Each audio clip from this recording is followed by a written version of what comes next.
think when we left off, we were in Atlantic City, and you were about to enter the 5th grade. Oh yes. Then they sent us to school. This is must have been about. We landed almost the same time that Lindbergh would cross. I think Lindbergh went across the ocean about 2 weeks after we came in here. So in June, we came in June 7th, I believe. Yes, June 7th, 1927. See, that's when we came in. I checked on the date. See, I used to check with my older brother. He always used to complain about me because I screw up the dates all the time, see. Anyway,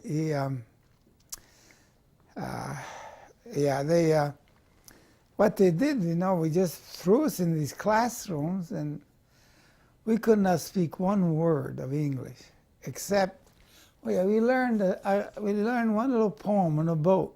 It was you scream, I scream, we all scream for ice cream. Somehow that was easy, see, because we also tried to get some sympathy in getting you some ice cream. That's all we knew, and we went to class, and we started. It was very difficult, That's why I get a little bit perturbed when they talk about giving a dual education for the Mexicans when they come in. That's a lot of baloney, They plan, when you try to, change the language from Italian language is a very open, vowel open, vocal kind of language into the English. It's very, very difficult. So they threw us in the classroom, and we didn't know what they were talking about. But we take the book at home, the three of us, we were not all in the same class. My younger brother was in a lower class, my older brother in a higher class. They put me in 3rd grade, so they dropped me 2 grades. They thought maybe they were helping me. But we caught on pretty soon, especially in the playground area, the schoolyard, the kids, they began to learn the language pretty fast. And they weren't very kind either. My best friend, who happened to be a saxophone player, I played in the same band for years. Later on, I walked around the corner, as I said, looking around because I didn't know anybody. So my best friend came in and boom, boy, he gave me a real punch right in the guts. I said to myself, I said, well, this is the way it is in America, huh? See, and every time that happened, I called my 2 brothers. And boy, we always retaliated, We didn't bother anybody until they bothered us. So anyway, they put me in 3rd, then the next year I was supposed to go to 4th. I didn't go to 4th. I don't know what happened. And they put me in 5th grade, I think a half a year, and I skipped the rest of it. They put me in 6th grade. You talk about being mixed up now. See, I didn't know what was going on. See, they're trying to put the language together, what was going on in classrooms. But apparently they knew what they were doing. See, and it was mostly, here again, being a teacher all my life, one teacher, see, that got a hold of us and tried to help us. See. And she felt that, in knowledge we were on a latter 5th or 6th grade, something like that. But in language we're still learning, see. And by the way, we learned the language, the English, somewhat, it didn't take too long, it's a couple of years we were speaking English pretty rapidly. But it was the phonics, we were used to phonics. See, in Italy, when you're in 3rd grade, you can read everything because the language is all based on phonics, see. So, is always is always E is an I in English. is always E. Very seldom it changes in enunciation. See the sound of the letters. So we started to take, well, if they gave us homework, the teacher would say, good. See, we heard, we kept the sound. Good. We used to say, it's got to have a G in it. Good. Of course, in Italian, so is G, J, J. It doesn't change from G to go, So we took it home at night, and we studied a lot at night, using phonics and putting words together. So I'd say it was almost half and half. What we learned in school and what we learned ourselves at home, but following through, see. And then when you go to school, you learn faster. Like my poor mother had a terrible time because she spoke Italian beautifully. But those older, Europeans, especially the older Italians, had great difficulty in English language because the difference between Italian and English is almost the complete opposite. See? I mean, you take people from Germany, for example, they come to America. I mean, like house in Germany means the house in English. It's very close. A lot of things, so it's easier for them, and not in Italian. It's almost, it's terrible. See? And my mother, she had to take her citizenship, and we try to teach her, to answer questions. See? We felt so sorry for her, but somehow we found out what questions they were going to ask through other people that went through it, and we told my mother how to answer them. That's how she got her citizenship. See? And so back to school,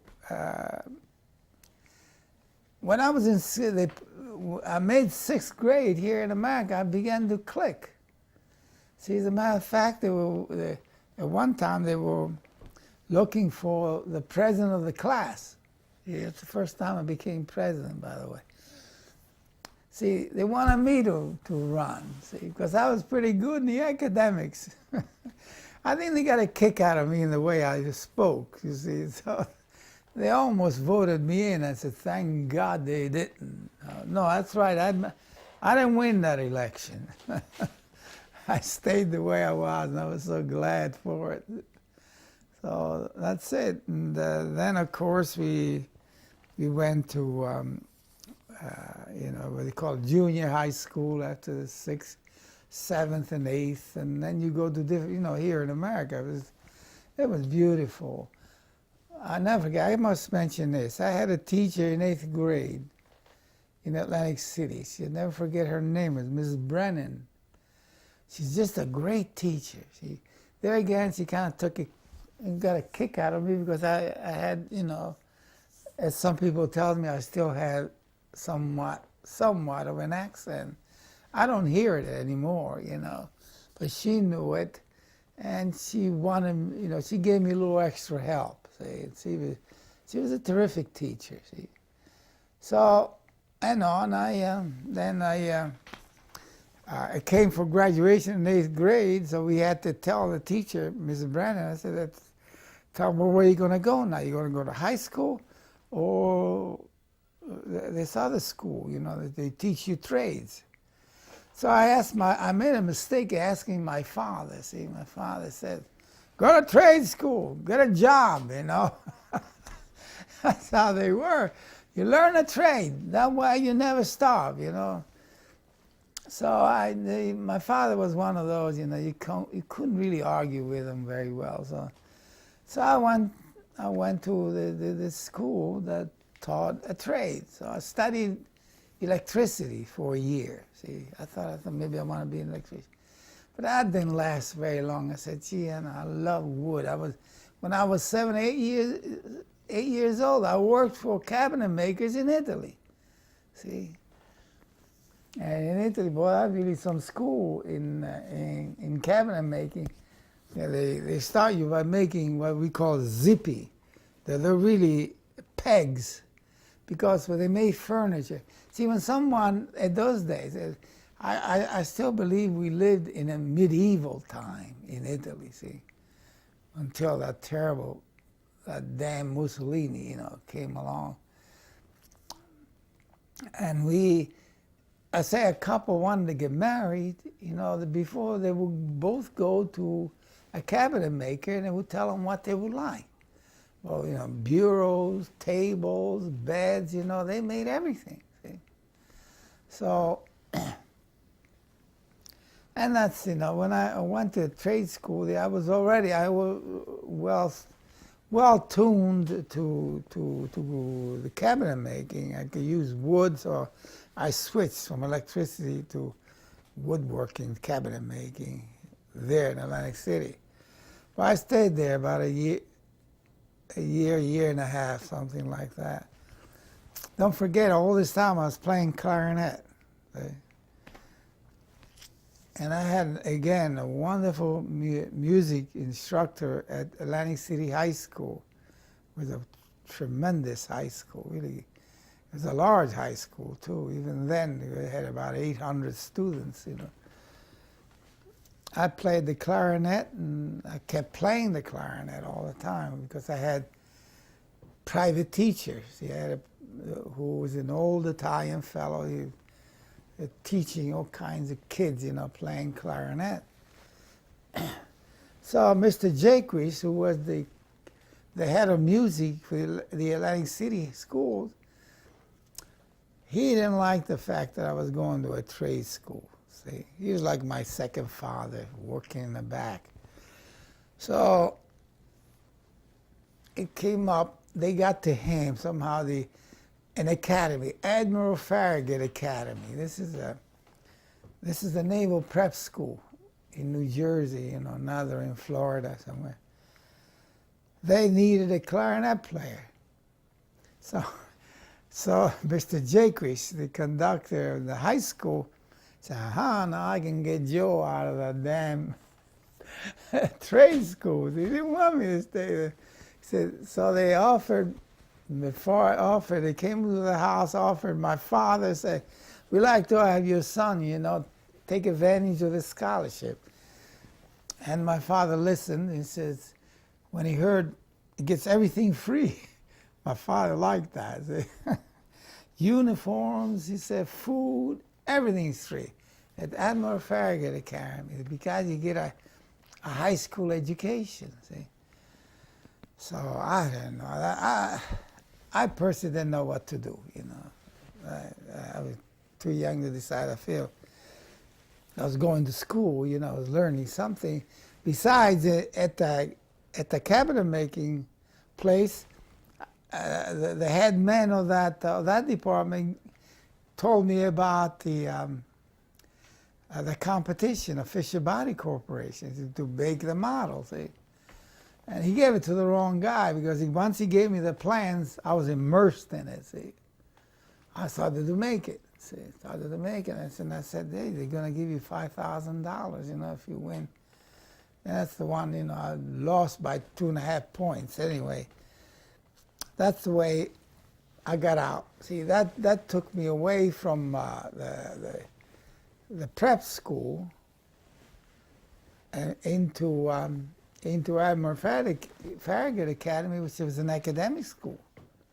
I mean, there again, they was tough, good in math, because what they did mostly prepare students for Annapolis.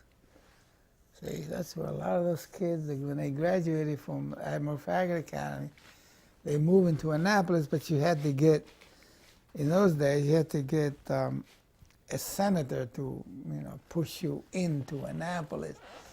But anyway, I was there 1 year, and I played music. I was a top clarinet player in the band that, every military school has a band. Naval school, on a high school level, has a band, see. So, anyway, I played in the band, and I got a saxophone. That's the first time I played saxophone. So I started to play the saxophone, you know, and I play in a dance band. Whenever they needed a dance band, we had our own dance band at the Admiral Farragut Academy.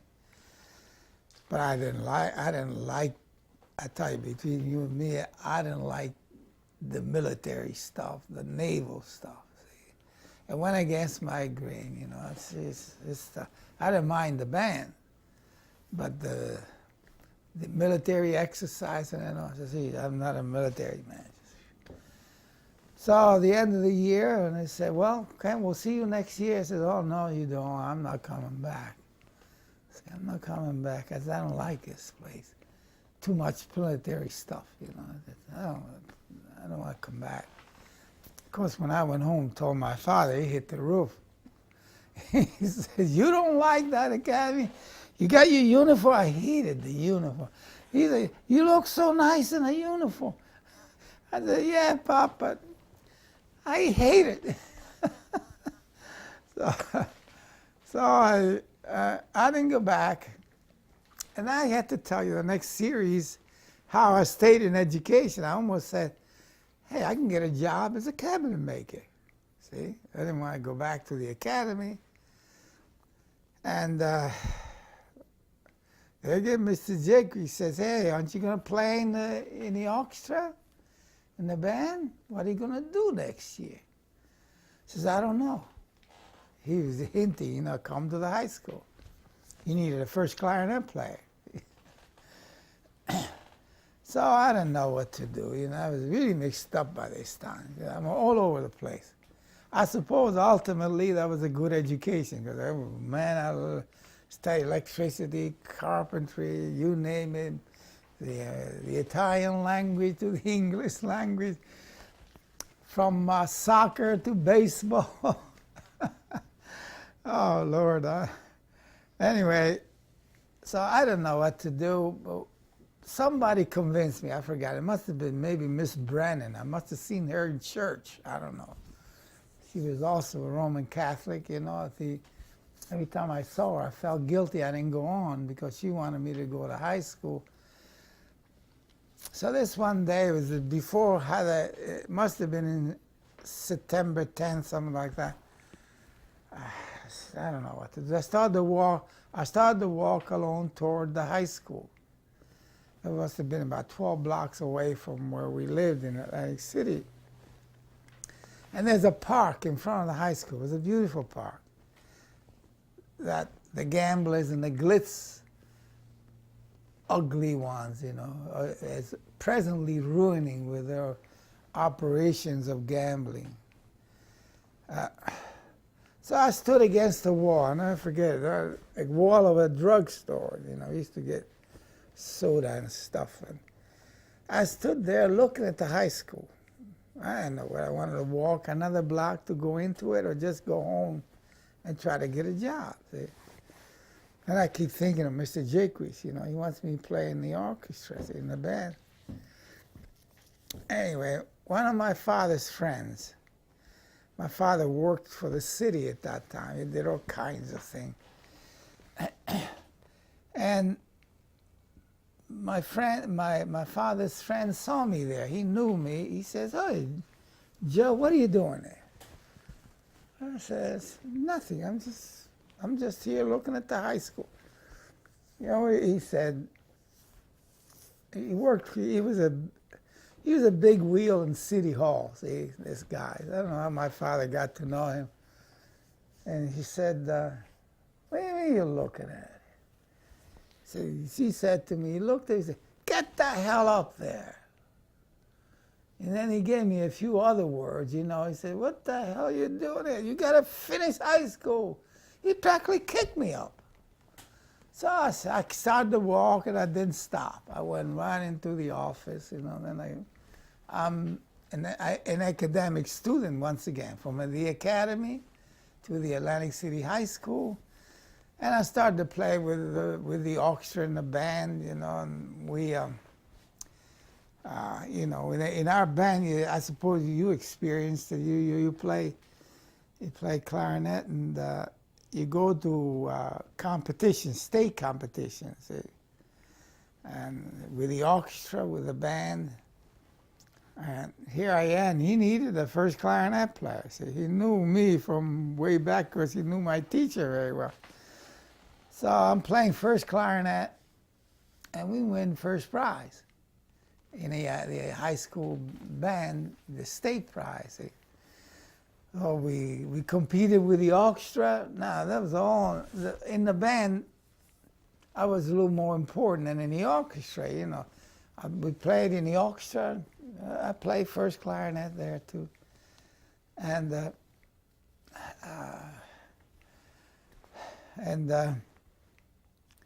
there's so many details I get a little bit mixed up now. And we win first prize there too. So Mr. Jaquie's really happy. This is the music conductor. He said, Joseph, he said, he just call me Joseph, you're doing fine. How you doing in school? I said, I'm doing fine. I never thanked him, you know, for doing all those things. He did an awful lot of wonderful things for me. I never realized it until years later, you know.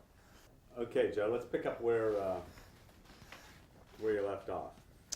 Okay. Where was I? You were talking about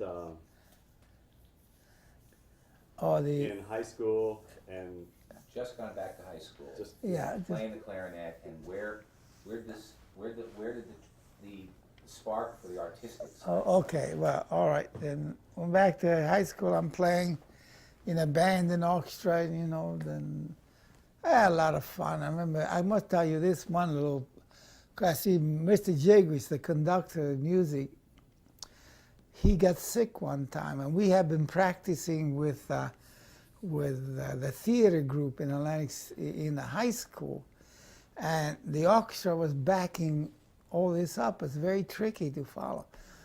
And he said, he told another teacher, he said, get Joe Canzani to conduct it. Well, I tell you, I've never been so scared in all my life. You know, here I am with a score. All I knew is the clarinet part. You know, here I had to watch everything. Well, everybody did, including the play, the cues. But we had one trumpet player. And he said, well, I've forgotten his name. I got to mention his name, this person. I played with that fellow for years, and years, not only in the symphony orchestra, but also in the jazz, the big band. That fellow never missed a note. Never. So I went up to him before I had to conduct, you know, this thing. I said, he was a pretty good friend of mine. I said, whatever you do, watch me, because I'm sure I'm going to go off. And I need you, you know, all the leads, you know, but just raise your trumpet a little. I know the cues. And I got the only way I could do that. But anyway, that was a wonderful experience in high school. I recommend, everybody to study music. Music is a tremendous education for individuals, you know. It give them a broad base of culture, and it moves laterally, you know, into other professions, and it keeps you happy.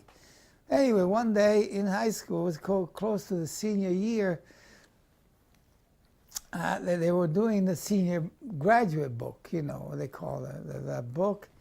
And since I was a musician there more than anything else, I went by this little office. Another friend of mine was there. He was the head of the publication, or the yearbook, the school yearbook. And he says, hey, Joe, come here, I want to show you some drawings. I said, oh, yeah, I'd like to see the drawings. I said, I said, you have an artist to do your drawing? He says, oh, yeah, here, let me show you the drawing. So he opened, you know, this is a sketchbook. It was not printed yet. I saw the drawings, and I was very brash, you know. I said to him, I said, who did these? He told me. I said, they're lousy. He said, what do you mean you're lousy? I said, well, they're not good drawings. He said, all right, let me see you do it. You better. He says, all right. He says, well, give me a few days and I'll come back and show you. So I went back and I did some drawings, you know. That's really the beginning where it took me a little bit away from music into the visual arts, you know. Of course, then, you know, my younger brother was also in the visual arts, and he was always a visual artist. I was always a musician at home, you know. Anyway, I brought back the drawings, and my friend said, "Gee, I gotta admit it, your drawings are better." Then he started to say, "How am I gonna tell so-and-so? You know, I'd rather use your drawing, you know." I said, "Hey, that's your job, not mine. I don't want to tell him, you know." I said, "If you want to use me, I'll do the drawing." And he came back after a few days. He says, "Hey, Joe, come here. You do the drawings for the yearbook." I said, "All right, give me the stories, you know, what you want me to do." And that was it. I did it. It was printed. Of course, when I look at them now, they don't look too good, you know. So then I had a mutual friend who played trombone. He said, "I'm always very tied in music." He played trombone, and I'm still, I think must have been a senior in high school then, and he was about a year ahead of me. And I went over to see him at home. He was already in college, see. And he called me up, and I went over to see him. And while he was getting ready, I don't know where we were going. Oh yeah, we were playing, but we played in the same dance band. He played trombone, I played clarinet and saxophone. And he had a brochure there on one of the tables. He was going to Pratt Institute, see, studying illustration, see. And his name was Attilio Sinagra, not Sinatra, Sinagra. I said, "Well, Till, I noticed in this catalog you have here, this kid's working on a bandsaw." And don't forget my background as a cabinet maker. He says, he said, "Yes, that's an industrial design student at Pratt Institute." I never heard industrial design. What the hell is that, you know? I look at it. He said, "You did this guy?" I said, he's an industrial design student, and he's going to Pratt. You see, and he knows how to use the bandsaw. He says, "I can do that." So he said, "That's fine. Why don't you save some money? We'll come out to, we try to get into Pratt." He said, "All right, okay, that's good." I said, he said, "You know, we can still play with dance bands in Brooklyn, New York. That's where Pratt is." I said, "That's fine." So that I tried to Pratt Institute. I get in easily, to tell you the truth, and so I'm there at Pratt Institute. And first I majored. See, I went to study industrial design at Pratt Institute. But by the end of the year, you know, I loved to draw and paint, and you know, I went through the foundation year. See? And they had a tremendous foundation program there. You know, very. The head of it was Alexander Costello. He was a Persian, you know, school way in a real tradition of academic tradition. See? Okay, we go up there, and I go through the foundation program as as a foundation. You're not majoring in anything, you know, just like we have at CCAD. So in the second year level, I had to really make a choice whether I really wanted to go on with industrial design or go into painting or the fine arts or illustration. So at that time, I chose illustrations. I said, "Oh, heck." He said, "You have illustration, you making money in it?" I said, "Yeah, I got to make some money. You know, I don't have a cent." Because you know, my poor father gave me all he could. He didn't have enough money. But I worked at a job at school as janitor, really. And I played with dance bands in the weekends, and I taught clarinet, you know, from time to time. Some of the teachers found out I could teach clarinet, so they gave me a job doing that. So I started to go through there into the illustration department, see. But then, you know, I wasn't enough, you know. I loved to paint and draw, you know. I started to take more drawing and more painting, but I still kept going with the illustration department, which is a good combination anyway. So we go there, and I graduated. See, mostly in the illustration division, and but I said, but I really love to paint and draw. So that was it. And of course, before, it was 2 or 3 weeks before graduation, World War II broke out. We had to go. You see. Then when we go through the army, and etc. And I get into a band, and I was into a band the first year and a half. And they broke up that band, and they kept me because I played oboe also. See. And since I was there a year and a half, so I thought I needed a studio. See, so I could paint in Spartanburg, South Carolina. So we used to go to this Episcopal church. I went to church in the Catholic church on Sunday, but on a couple evenings a week, the Episcopal church had more money, and they gave these kids meals, and I was one of the kids that needed better food than especially on Saturday, because they always on Saturday evening the army always cooked bologna. Oh God, it was terrible. But they did a good job. I mean, we had a war fighting, and here all I'm doing is playing music.